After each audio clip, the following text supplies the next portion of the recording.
other lesson. Okay. All right, so we've got 4 groups. We've got the dividing tissues. We've got, well, no, not 4, okay. We've got meristematic tissues. We've got permanent tissues, and the permanent tissues, yes, we do have 4. We've got epidermis. We've got parenchyma, the strengthening, and the transport tissues. And that's all that you need to remember. All right, let's move on. Okay, so here, oh, I don't have that picture of the plant. Okay, so I asked you what was the organs, are we happy not to go through that again? Mm-hmm. Okay, I think we are. I think the main thing was, there are roots, leaves, stems, and flowers, and those are the organs. And then I asked you to name organ system. Systems, okay, what's the system? Skeletal, epidermal on us, but in a plant, root system, shoot, all the leaves, shoot system. What else? Roots and shoots, flower system. There's not really names for that. Okay, so now let's go and have a look at the table. It's going to take me a bit of time to find it in your classroom. Where am I now? Okay. Why?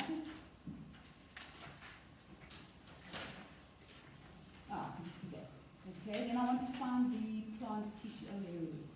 I want to find the plant tissue notes. Okay, so you've all got that summary table. Oh dear, it takes me out of here.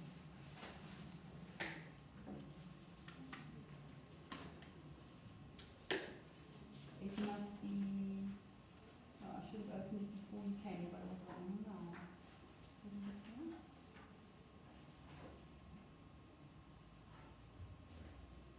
There we go, Word document. Okay.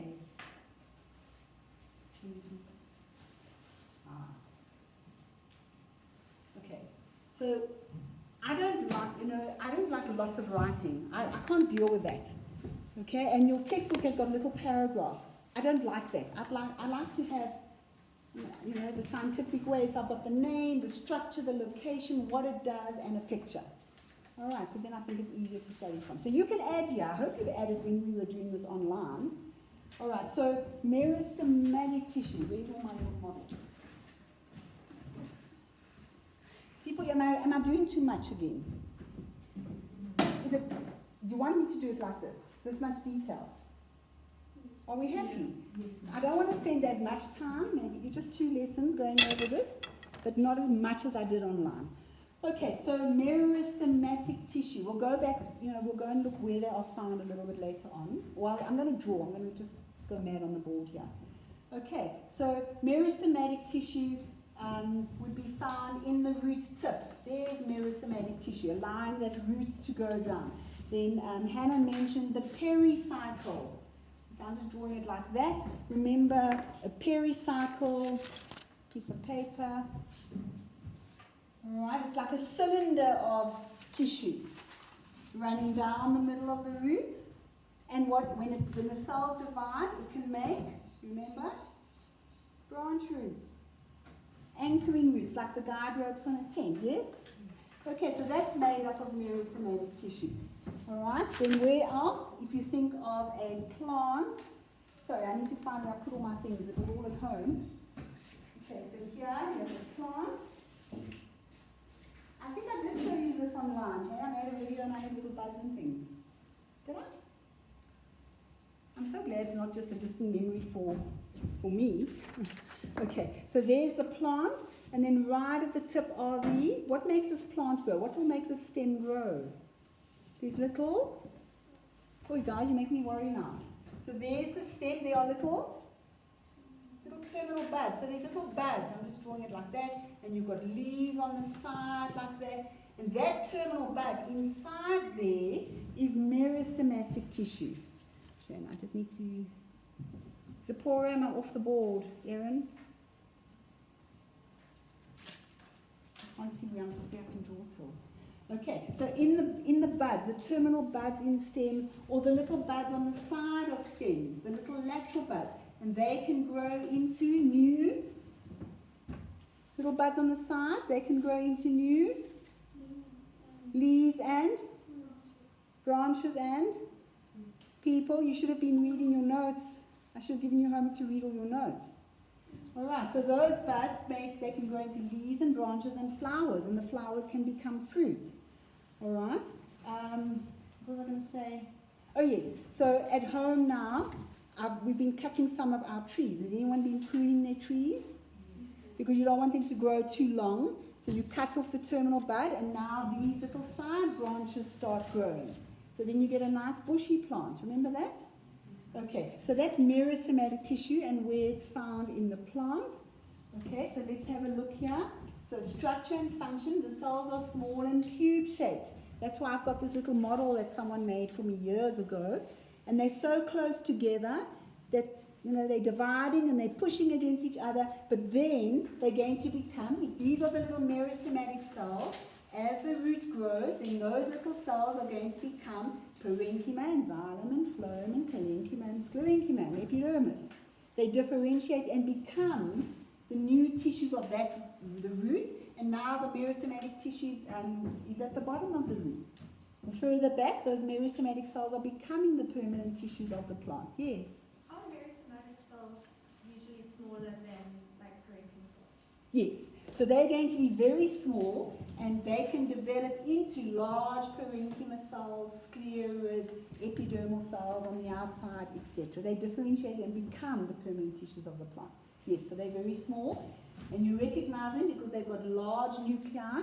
So they haven't got a lot of time to go through that cell cycle when we did mitosis. They haven't got a lot of time to make more cytoplasm. So they're still relatively small, and you can see the difference maybe. If the tissue is stained, you can see the different stages of mitosis, and they're quite small, and they haven't developed lots of cytoplasm like a parenchyma cell and a big vacuole and all of that. They won't have that, okay? And they won't have chloroplasts and things. Okay, they will have all the other organelles, Golgi, ER, mitochondria, that kind of thing. And nucleus obviously, but they won't have everything else because they're dividing so quickly.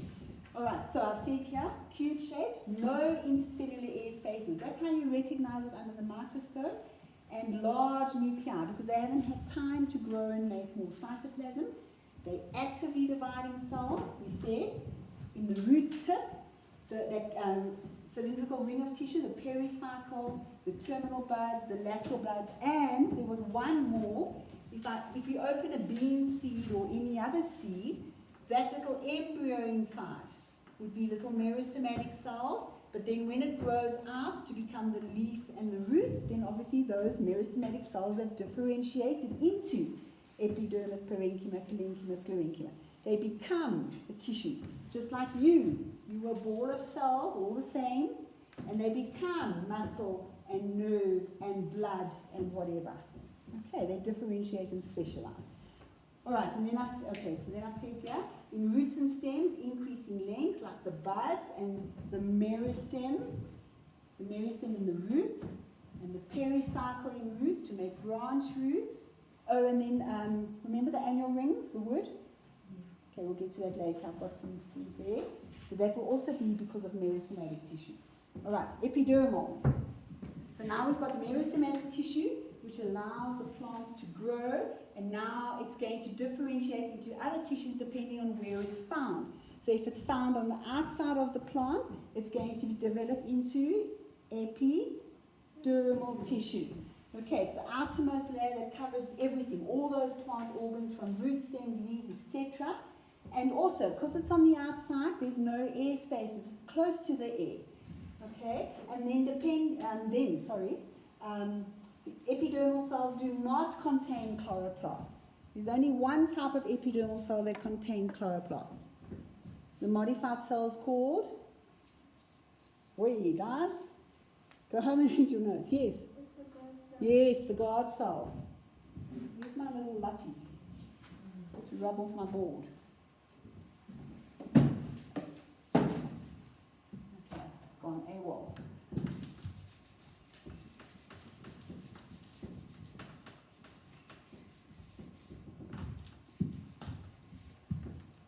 Get rid of that. All right, so epidermal tissue. Yes. Sure. Okay, so it's the outermost layer. There it is. The cells are colorless. All right, they could have many, many different shapes. We don't stick to that old idea that all plant cells are like the posters there, all plant cells are rectangular, or sorry, not rectangular, yeah. What is it called? What's the three-dimensional shape, rectangle? Maths, I can't remember. And then all animal cells are spherical. No, they're not. Okay. All right, so these cells, they've got more... Rectangular prism. Thank you. Yeah, so they're like rectangular prisms, but on some leaves, the epidermal cells could have very odd shapes. Depends on the species. And then you get the little guard cells in between. So here I'm looking from the front, there I'm looking from the side, and sort of from the top.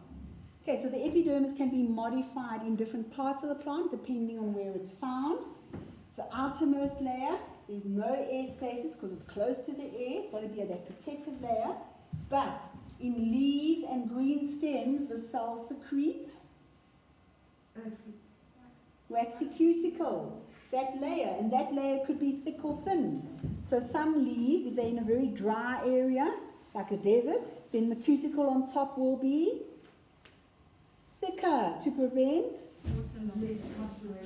less transpiration. Or if there's a cuticle covering this leaf, there will still be, whoops, from the castle, there will still be transpiration and water being lost from the other cells. But if there's a cuticle, there's less transpiration and evaporation of water from the other epidermal cells. Okay? All right. Leaf epidermis as well. The guard cells are found in the leaf epidermis and green stems. There could be guard cells. Oh, I see what I've done here. Okay? So there's a waxy cuticle. There's no chloroplast unless we're talking about guard cells. And the waxy cuticle, the layer covering leaves, stems, but not where. Waxy cuticle will not be found on roots. Okay? What is the function of, I should actually go across. That's the outermost layer, it protects the underlying tissue.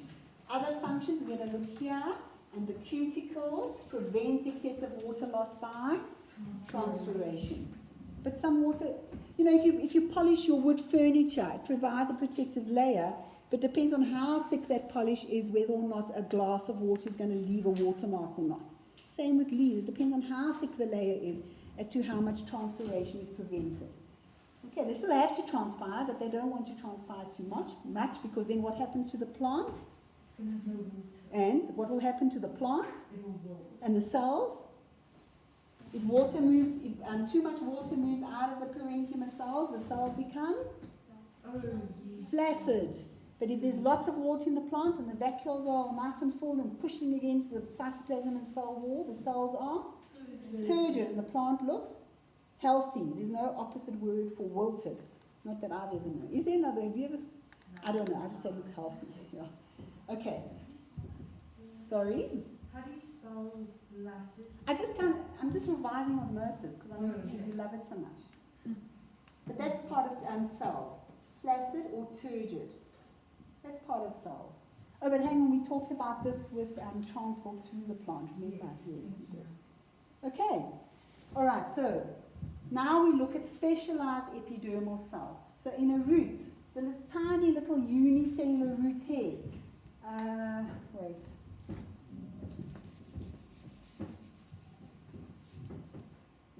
Okay, so there's a root. I mean, that's like thin, very small, very thin, but there are tiny little root hairs. They are unicellular. So if you take that, there's the epidermis covering the root. It's one cell with this little extension, and some of the cells have them. Not all of them, but only in the root hair region. So if you look at the root hair region might be there. There's the meristem, and here's the big branch roots. Who's pulled a weed out of the ground?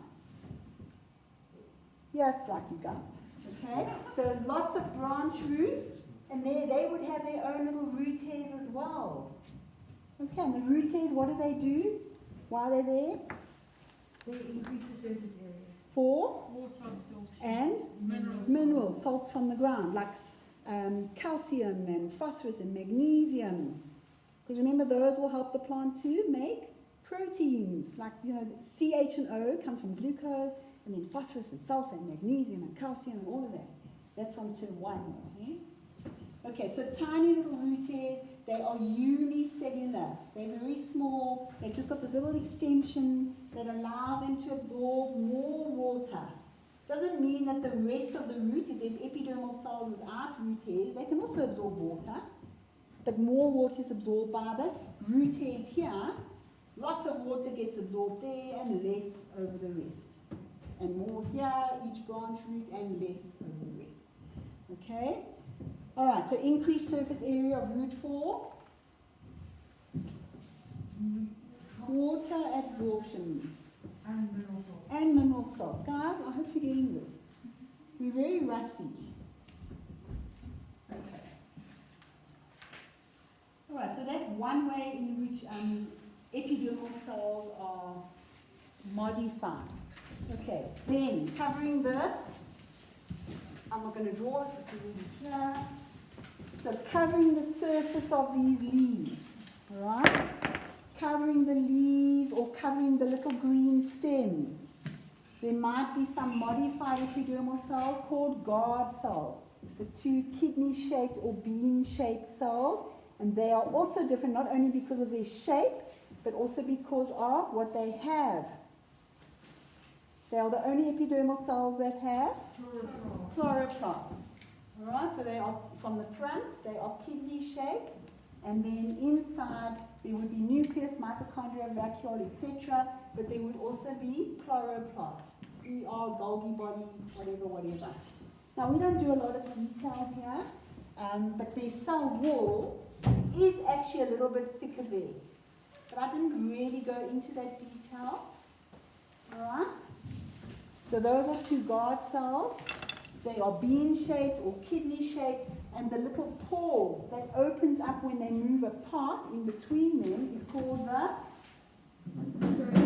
stoma, but there are many stomata. My mouth opening can be called a stoma as well. Do you know what a colostomy bag is?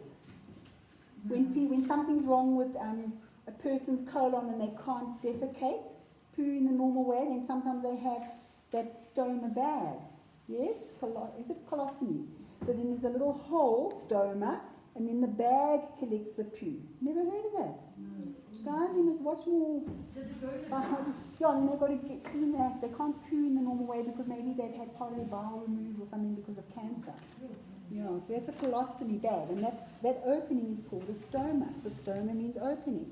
Many stomata. All right, so the guard cells. So normally, when the plant isn't transpiring, then those guard cells are close together. All right, and that stoma is closed. All right, but there's a number of theories as to how they open, but we're going to keep it simple. So there's epidermal cells. Wait, let's try and draw them a different shape. Okay, there. All right. There's epidermal cells next to those guard cells. So how does that guard cell open? Something moves into it. What moves in from the surrounding cells? Did you watch all those videos I stayed up until like what time to make? Yes, ma'am. I don't believe you.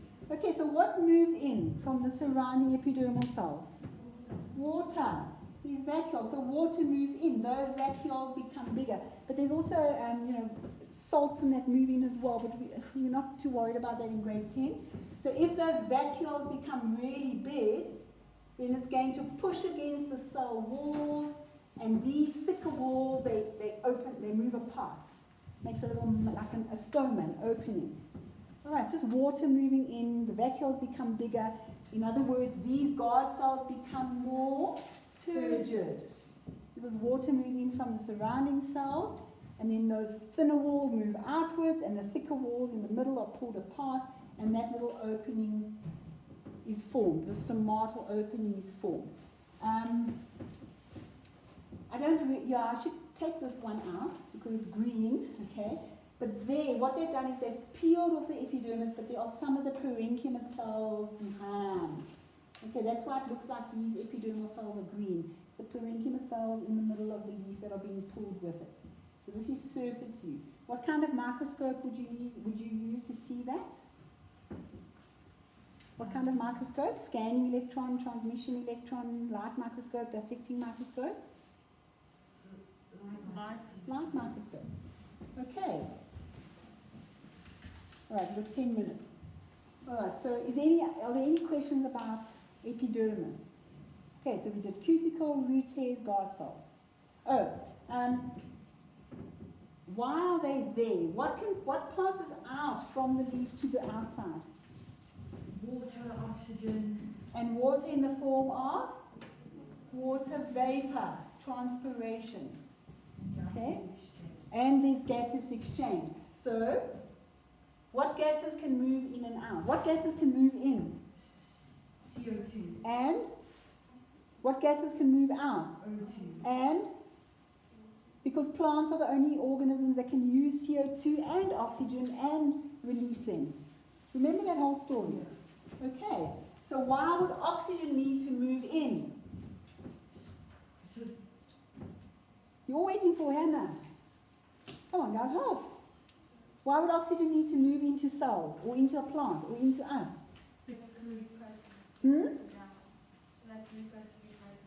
What's that called? Cellular respiration. So oxygen goes in and the plant cells respire, just like us. Why would CO2 need to go in? Photosynthesis. So they use water from the ground and CO2 from the air, and they make, what does the plant make during photosynthesis? They get CO2 from the air, water from the ground, and they make glucose. And that oxygen that gets made, they can use for cell respiration, or they release the rest, and luckily we are aerobic organisms and we use that oxygen. Okay, so they use and they release. They use what they need and they release the rest into the environment because we are aerobic, and so are many other organisms. Okay, so they can use both gases, and if there's excess, they can release both gases as well. Luckily for us, they release lots of oxygen.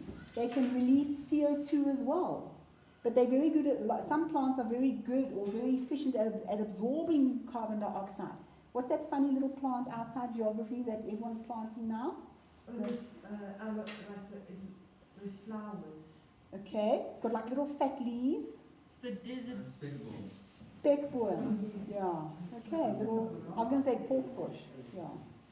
Okay, so they are very good. In fact, if you go and study at varsity, they talk about different types of photosynthesis. There's, and I can't remember this, C3 and C4, where there's different metabolic pathways for the plant to make glucose.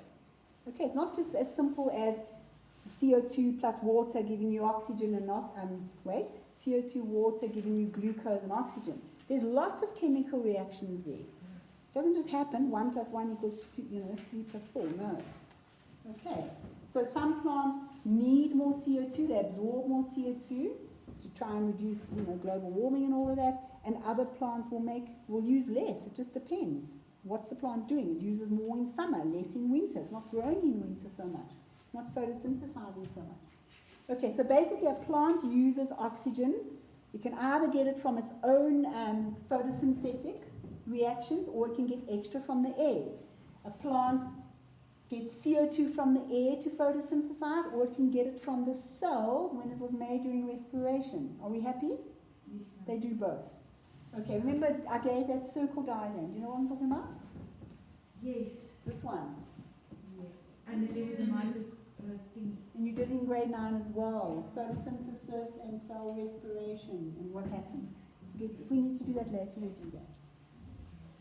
Alright, then you get what we call the ground tissues of the plant. So what's filling up this plant? Parenchyma. Okay, so here's my apple. There's epidermis. It's quite thick, the skin. So there might even be some parenchyma under the epidermis. There would be epidermis, maybe a couple of layers, because some plants, instead of just having one layer of epidermis, if they're in a desert, they might have many layers, and of the cuticle. All right, just like we're all different, they have different, different species have different arrangements of tissues. So inside here, if I bite the apple, there is parenchyma. So these little Meristematic cells, they're going to grow and become bigger in different shapes and become parenchyma cells. So here it shows that these parenchyma cells are a rectangular prism. So you need to have an idea of perspective. So this is a longitudinal section, LS, but if I cut across, then I'm looking at a TS. Okay? So there you can see they're more circular, but there are air spaces between the cells, because it's quite, the skin is hard, but if I bit into the apple, it's quite spongy. There you can see the little air spaces as well. They shouldn't colour the cytoplasm in green, they should only colour in what green? The chloroplast, if it's got chloroplast. So maybe green apples under the skin, maybe the parenchyma there has some chloroplast, but the rest no.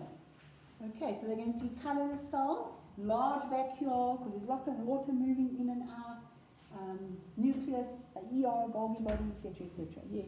How large would the epidermal tissue be, the skin of the peel off?